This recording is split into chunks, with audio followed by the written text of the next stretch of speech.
Last Saturday evening, I went over to Jake Dudley's to help the boys get up the winter's firewood. The boys' names is Jim and Joe.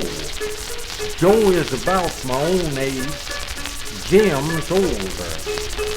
Their sister is going to the big schoolhouse to learn to be a teacher or something. And so that night, she brought some highfalutin company home with her to have a taffy-pulling. You know, they take molasses and boil them till they get good and thick, and when they get cool, that makes good taffy. As we didn't have store clothes, so we couldn't be in the bunch, so Jim and Joe and me went to bed early. We had to sleep in the loft, and our window looked out on the porch roof, which was covered with crusted snow. The moon was a-shining as bright as day.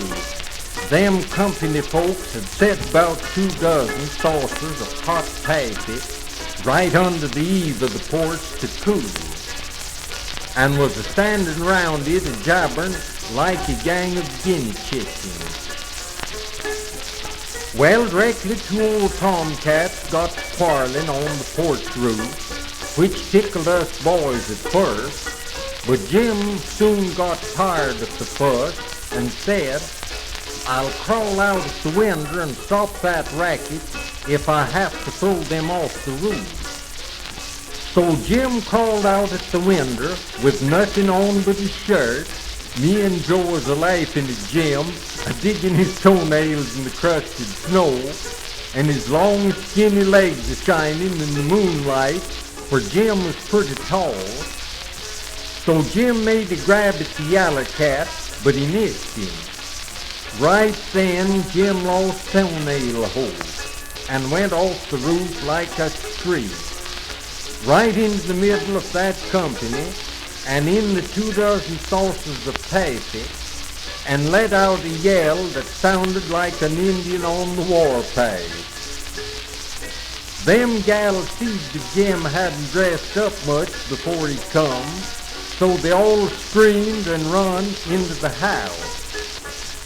Poor Jim was in an awful fix. He had hot taffy all over him, and more busted saucers sticking to him than an Indian princess.